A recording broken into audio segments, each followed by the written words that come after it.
Good news just hit Ghana. As one of country's major hope has been restored after years of collapse. On Friday, the 19th of December 2025, the Tema Oil Refinery officially roared back to life, resuming crude oil refining operations after a long and painful silence. For the first time in several years, all the lines of petroleum products were being routed into storage tanks, marking a monumental achievement for the nation. This development is not just about turning on machines. It is about reigniting a critical piece of the country's economic engine. The restart signifies a major milestone in Ghana's determined effort to strengthen its energy security and regain control over its petroleum downstream sector. The importance of this event cannot be overstated for the ordinary Ghanaian. For years, Ghana, an oil-producing nation, depended on imported fuel, exposing the economy to global price swings and foreign exchange strain. The refinery did not simply spring back to life overnight. This restart was the culmination of meticulous and intensive maintenance work. The core was a comprehensive turnaround maintenance on the refinery's main crude distillation unit. It spanned from the 1st of August to the 30th of October 2025. Dedicated teams of engineers and technicians overhauled aging machinery, inspecting, repairing, and replacing essential components.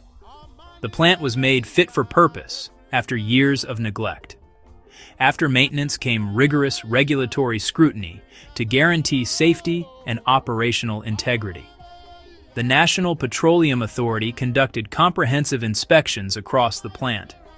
Pressure systems, pipeline integrity, emergency shutdowns, and environmental controls were verified. The goal: meet all safety and operational requirements before processing any crude. This protected workers and surrounding communities in Tema. Clearance granted, management celebrated a major victory. With operations now underway, the refinery is processing about 28,000 barrels per stream day.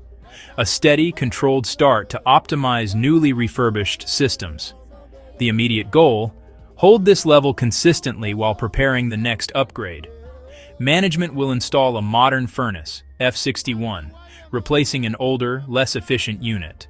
Once fully operational, TOR will restore its original nameplate capacity of 45,000 bpsd, a milestone years in the making. The ambition continues: expand beyond the original design. A plan is in place to reach 60,000 bpsd, driven by a new high-efficiency air cooler and supporting infrastructure. Each step means more local fuel, fewer imports, and greater energy independence. To fully appreciate the significance of TOR's revival, we must remember its recent troubled history. The refinery was crippled by events that brought it to a standstill. The most catastrophic was a fire in January 2017. An explosion at the crude distillation unit forced an emergency shutdown. Critical infrastructure suffered severe damage. Then came a mountain of legacy debt. Funding repairs became incredibly difficult. A perfect storm of damage and paralysis led to prolonged inactivity. The once bustling site became a silent monument to industrial challenges. Ghana became almost entirely dependent on imported fuel. A bitter irony for an oil producer, draining coffers and exposing the nation to shocks. Jobs vanished and an ecosystem of contractors and suppliers withered. The ripple effects of TOR's restart will be felt across the economy. Stronger fuel security from producing more at home, less exposed to global volatility and disruptions.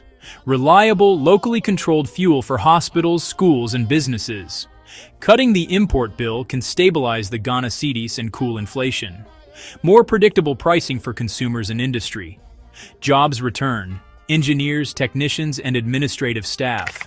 Indirect work in logistics, transport, catering, and maintenance expands. Strong leadership made this possible. Management thanked President John Dramani Mahama and the Minister for Energy and Green Transition, Dr. John 𝙒𝙗𝙗, for pivotal support and oversight. Government, ministry, and TOR management created the enabling environment. As the first batches flow, they carry the promise of a more secure and prosperous future. A hopeful, transformative new beginning for Ghana.